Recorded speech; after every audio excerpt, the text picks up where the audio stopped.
After getting off to a very slow start to the season, the Washington Wizards were able to go on a run in the last couple of months of the season and made it to the play-in tournament and earned the 8th seed. There was a period of time where the Wizards had a coronavirus outbreak that caused them to postpone multiple games. That situation definitely helped contribute to a bad start for this team.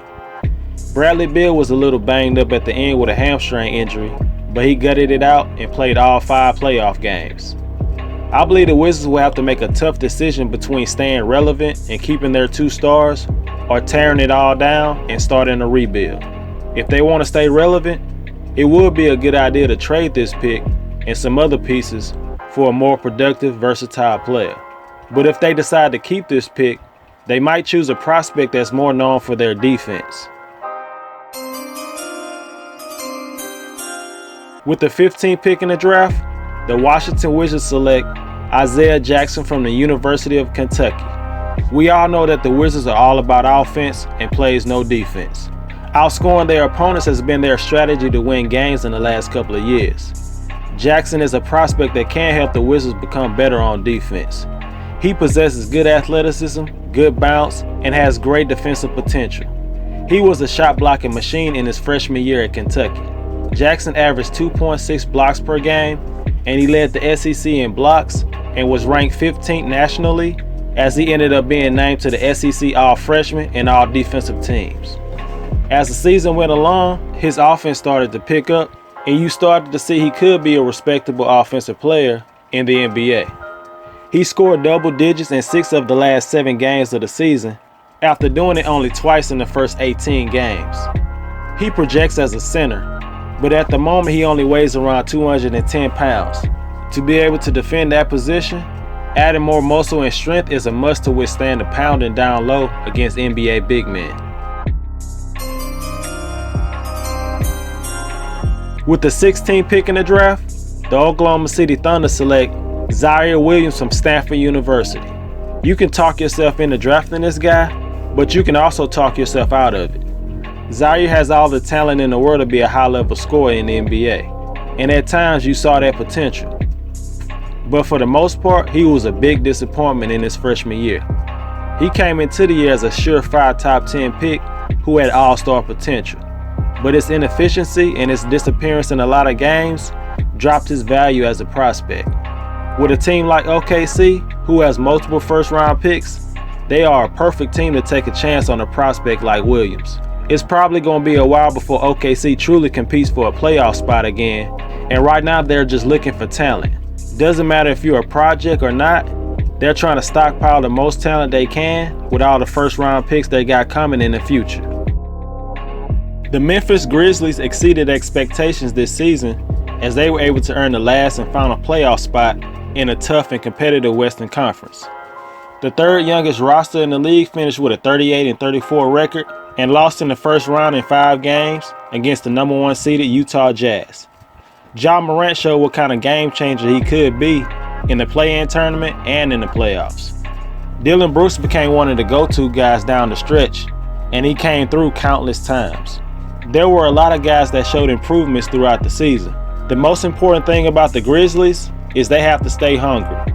It's easy for a team like the Grizzlies to have some success and believe it's going to get easier going forward. It won't get easier, especially in the Western Conference. This team has a lot of young players at just about every position. I don't see an obvious positional need that the Grizzlies have to address, but they could use another solid scoring option.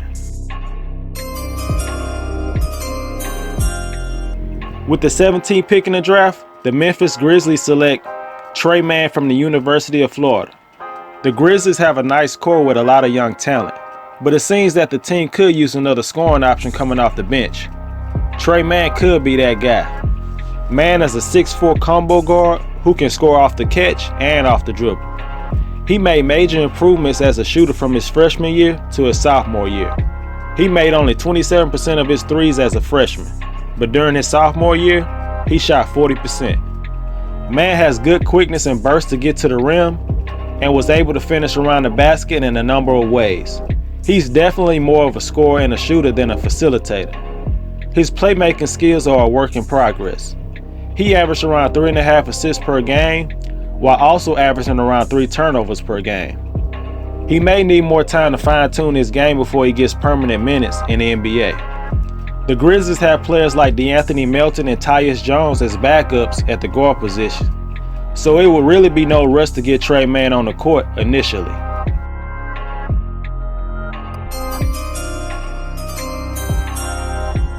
With the 18th pick in the draft, the Oklahoma City Thunder select Usman Garuba from Spain. His overall stats really don't tell you how much he has improved this year. Garuba stands at around 6'8", 6'9", but has a 7'3" wingspan that will more than allow him to defend the big man positions.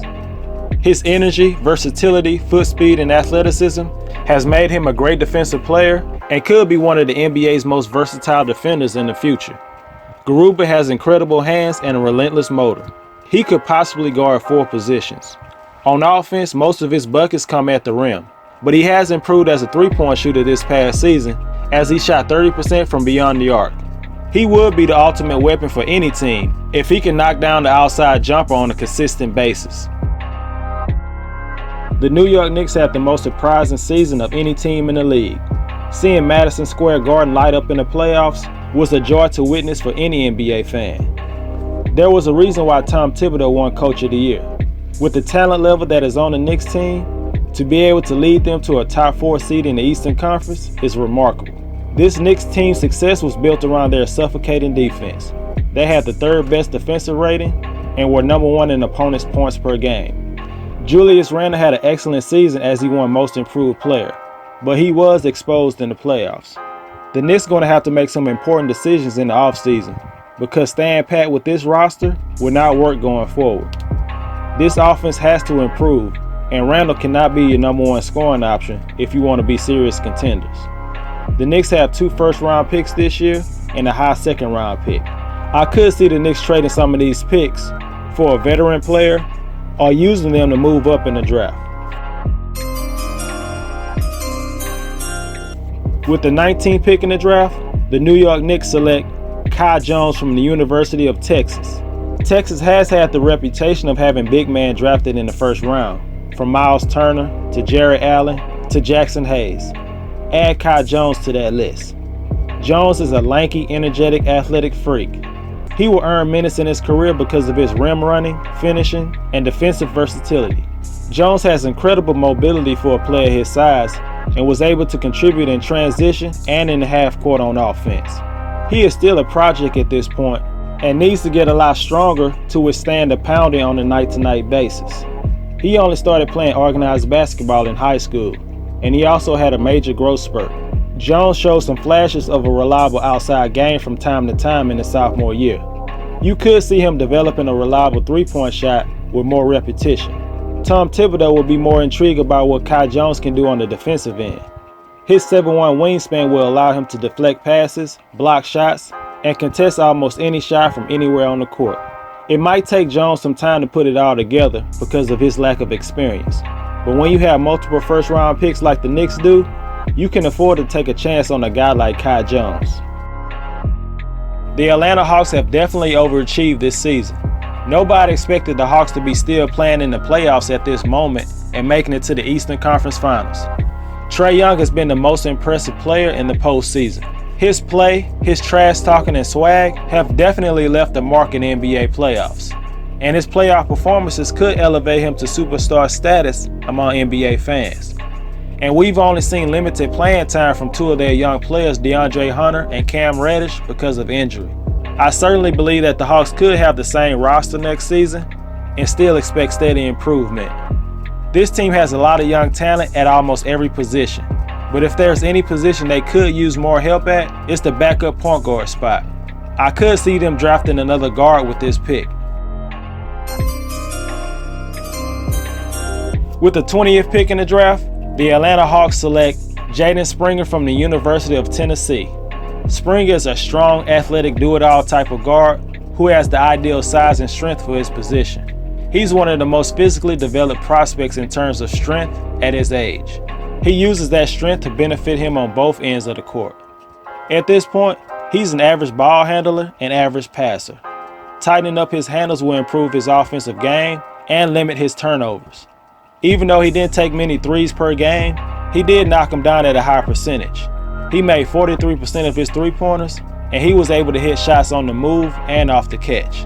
But I believe Springer's greatest skill is what he can do on defense.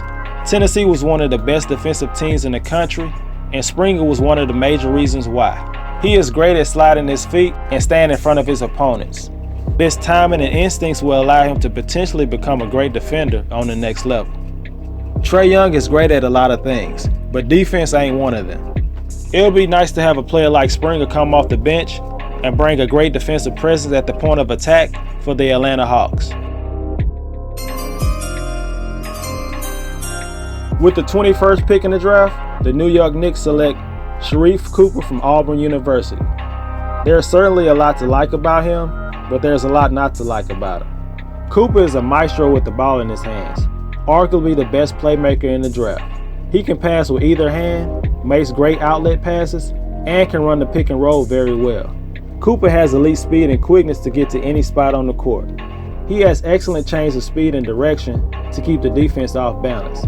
And he has a knack for drawing a lot of fouls and getting to the foul line. He's almost Trae Young-like with his ability to draw fouls. Cooper's speed, quickness, and passing talent would suggest he's an obvious lottery pick, but his size and inefficiency as a scorer and a shooter are the main reasons why he will fall in the draft. He's listed at 6'1", but that might be a little generous, and he has an average wingspan. I know there's a report that he measured at 6'4" at the end as a defensive player. He struggles with his technique and puts himself in bad positions. Being at least average on that end will keep Cooper on the court longer. Having a true point guard would definitely benefit the Knicks. Alfred Payton was a complete disaster for the Knicks, and D. Rose can only do so much at his age. Sharife Cooper is a prospect that can get easy buckets for not only Julius Randle and R.J. Barrett, but for everybody on the team. After winning a championship in October of last year, it was going to be an uphill climb for the Los Angeles Lakers because of the short offseason that will only last 71 days, the shortest offseason of all 4 major sports. And for a player like LeBron going into his 18th season, and Anthony Davis, who is known for missing a lot of games due to injury, it was almost like the Lakers were destined to fail this season. Not having your starting lineup together that long would be a problem for any team. The last blow for this team was in Game 4 against the Phoenix Suns when the Lakers had a 2-1 lead and AD went down with a groin injury, and that was all she wrote for the Lakers. Going into the offseason, this team needs outside shooting more than ever, and they could use another playmaker besides LeBron, someone who can break down the defense off the dribble to open up opportunities for other players. The Lakers do not have much financial flexibility, so getting a good value with this first-round pick is crucial for the present and the future. With the 22nd pick in the draft, the Los Angeles Lakers select Chris Duarte from the University of Oregon. This guy will be absolutely perfect for the Lakers. His age may be the main reason why he dropped to the Lakers. When next NBA season starts, Duarte will already be 24 years old, and that's not really a problem for a championship contending team like the Lakers. He was a junior college transfer from Northwest Florida State, where he spent his first 2 college seasons. Duarte is a legit two-way prospect, probably the most NBA-ready prospect in the draft, and he can do it all. Duarte is efficient off the catch and off the dribble. The Pac-12 Player of the Year is also a good playmaker. Not only can he make a shot, he can also create a shot, whether for himself or a teammate. More playmakers on the Lakers can make life easier for LeBron. Another strength of his game is his defense. He has an incredible nose for the ball on defense and has the size, frame, and quickness to guard multiple positions on the wing. Duarte is great at causing deflections and turnovers. He had 3 seasons where he averaged nearly 2 steals per game. Duarte was one of only 2 Division I players to average at least 17 points, 1.9 steals per game on 50% shooting from the field. To be able to add more shooting and playmaking without sacrificing much on the defensive end would be a home run for the Lakers. Duarte declined his invitation to the NBA Draft Combine, which got a lot of NBA scouts speculating that he might have a first-round promise from a team. The Lakers will be lucky to have him if he falls in their lap.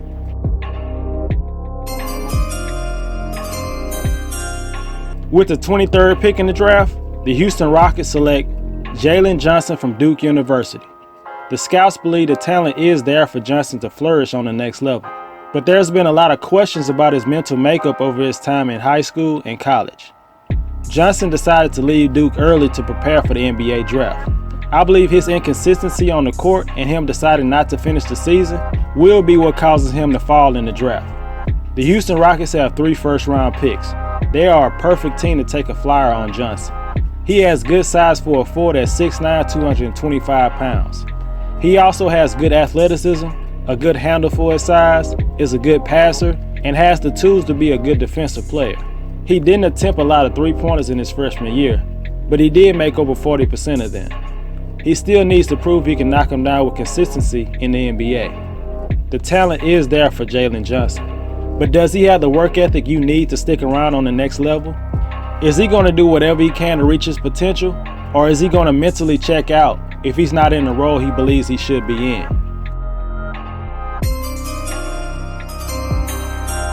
With the 24th pick, the Houston Rockets select Jared Butler from Baylor University.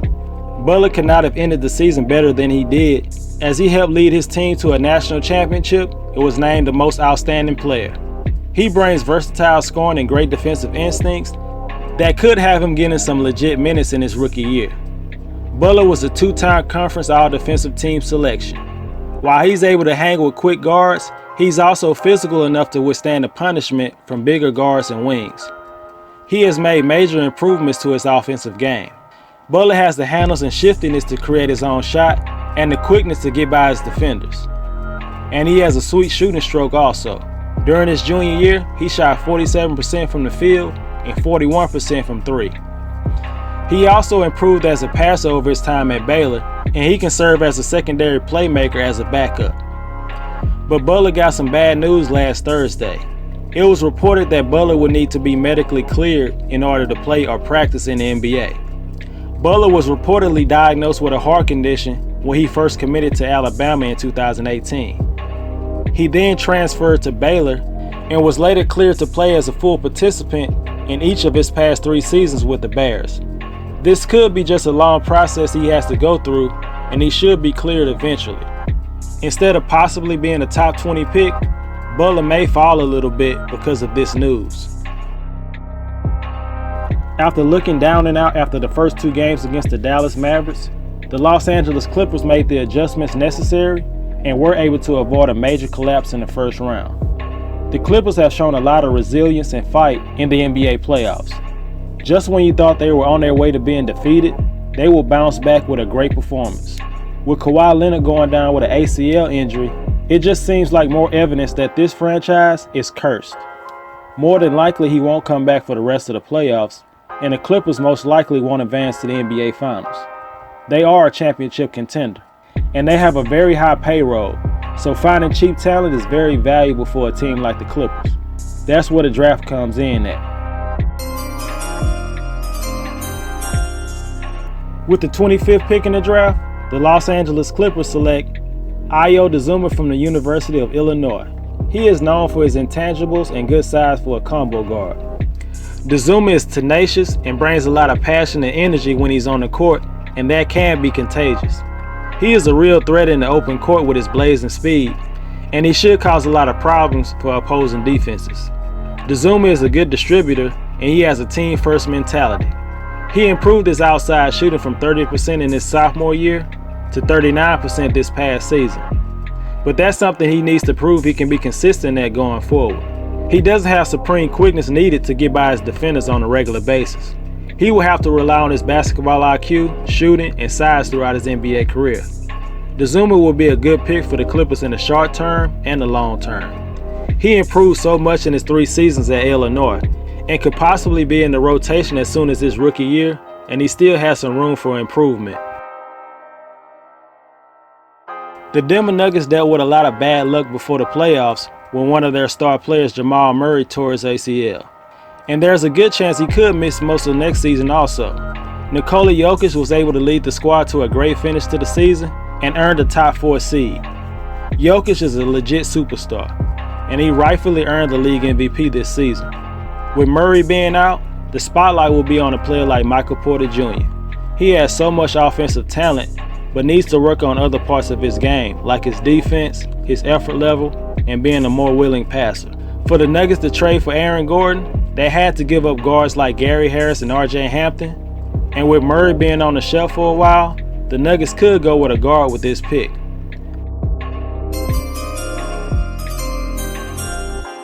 With the 26th pick in the draft, the Denver Nuggets select Aaron Henry from Michigan State University. He's a strong athletic wing who projects as a 3-and-D player. If you want to get significant minutes at Michigan State under Tom Izzo, then you have to be able to play defense.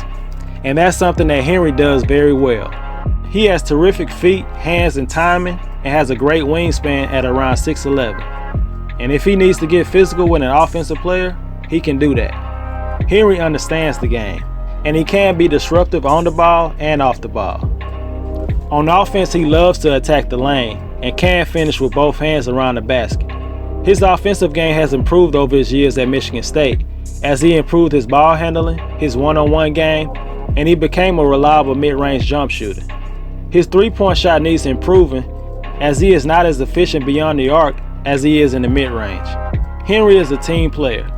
He is definitely a willing and capable passer and has an excellent feel for the game. He can be a glue guy for a team like the Denver Nuggets, someone who most likely won't make an all-star team, but could be an X-factor in a close playoff series. The Brooklyn Nets season ended in Game 7 of the Eastern Conference semifinals against the Milwaukee Bucks. Kevin Durant was able to play the series of his career, and he played at least 48 minutes twice, but he didn't have enough help from his supporting cast to get to the Eastern Conference Finals. Of course, you can always say, if they were healthy, they most likely would have won. But the truth is, they had enough to get to the next round. Injuries is something a lot of teams had to deal with in the playoffs this year. This season was a bust for the Brooklyn Nets, and there will be even more pressure to get the job done next season. There are a lot of decisions for the Nets to make this offseason. They will have a lot of free agents, and there was a report that Spencer Dinwiddie will opt out of the last year of his deal. The Nets have a huge payroll. As of right now, the Nets are $56 million over the cap and $38 million over the luxury tax. Finding a way to sign a productive player to a minimum contract will be a priority. And with this pick late in the first round, it could help. With the 27th pick in the draft, the Brooklyn Nets select Miles McBride from West Virginia University. Some call him Deuce McBride. You may think that Brooklyn's Big Three is good enough offensively to win a championship, but adding more good defenders wouldn't hurt, and that's the number one skill that Deuce brings to the table. He measured in at the NBA Combine at 6'2" with a 6'9" wingspan, which is very impressive for a player of his height.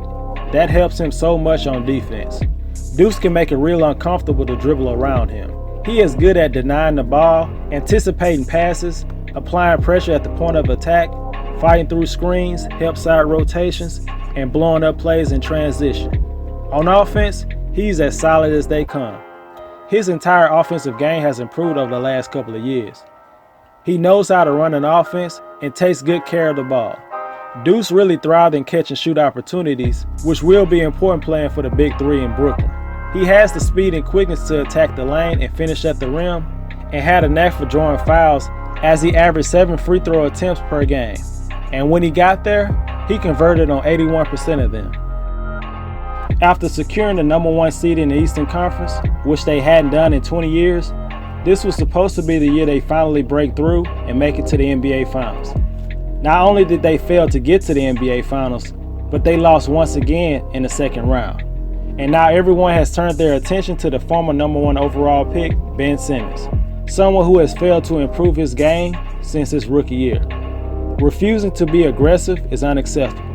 Star players are expected to come through big when it counts the most, and he has failed to deliver in the playoffs every year. I believe that this year is the first time where I believe a Ben Simmons trade could actually happen. The need for the Sixers is still outside shooting, because if Ben Simmons is still on the team next season, more shooting is always the goal.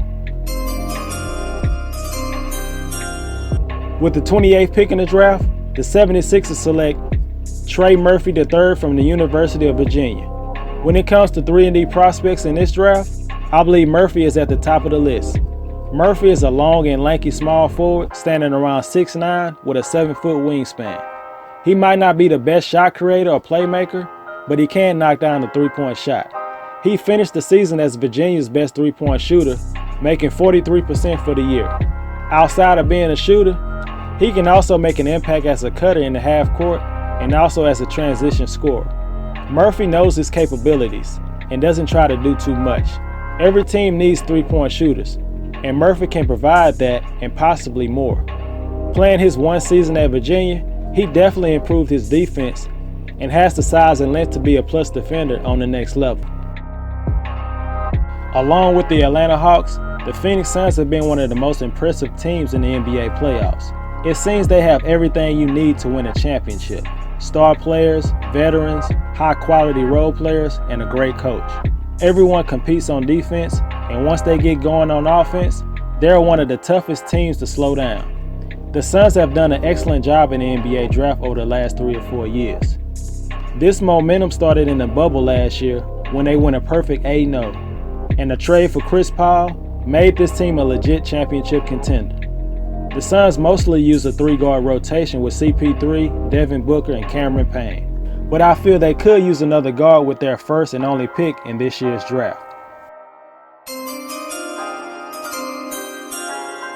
With the 29th pick in the draft, the Phoenix Suns select Cameron Thomas from Louisiana State University. Thomas is a prospect who can fill it up with the best of them. He's a marksman from deep. He also has a knack for creating separation and making tough shots over good defense. He has no conscience. He'll pull up from anywhere on the court. The Suns could use a little more depth at the guard position, with Etuan Moore and Langston Galloway becoming free agents, and I believe Thomas will be the best available guard at this spot. Thomas is a great offensive option, but his defense is another story. His defense is not good at the moment. He's very undisciplined and doesn't give the same effort on defense as he does on offense. That's something that he will have to improve on if he wants to get consistent minutes in the NBA. I could see Thomas playing in the G League in the first couple of years because I expect the Suns to re-sign Cameron Payne and Chris Paul, and you also have Javon Carter that could get more minutes next season. The Utah Jazz had an incredible regular season as they exceeded everyone's expectations by having the best record in the league. Donovan Mitchell and Rudy Gobert were named All-Stars once again, and their supporting cast was one of the best in the league. Even though the Jazz also had injury issues in the playoffs, it seemed they were in great position to make it to the NBA Finals for the first time since 1998. It was definitely a big disappointment to give up a 25-point lead against the Clippers without their best player. And now the Jazz have a big decision to make with their point guard Mike Conley, who will be a free agent. Even though you might want to upgrade at that spot, it will be difficult to replace him because of their salary cap situation. Drafting a guard at this spot would be a good move, but I believe there's a prospect at another position that might be too talented to pass up. With the 30th pick in the draft, the Utah Jazz select JT Thor from Auburn University. This is a guy that just oozes potential with his size, mobility, and offensive potential. He measured at 6'9" and had the second largest wingspan, the 5th tallest standing reach, and the 3rd largest hand size. Thor didn't give great production in his freshman year, but he showed so many flashes that you could envision him being a very impactful player in the league. Thor is a great athlete, has a good handle, and has a good shooting stroke. He shot 34% from 3 in his last 11 games of the season, but he shot around 30% for the season. Thor can also take his man off the dribble and finish above the rim. With his length and activity, he'll be able to guard multiple positions. At the combine, he also weighed in at just only 203 pounds. Gaining muscle and strength is a must, regardless if he plays the 4 or the 5. The Jazz could use some offensive versatility at the big man position, and Thor could be the guy they use if another team want to play small like the Clippers did in the playoffs. It may take Thor some time to develop his game and be ready for legit minutes, but he would be worth the wait.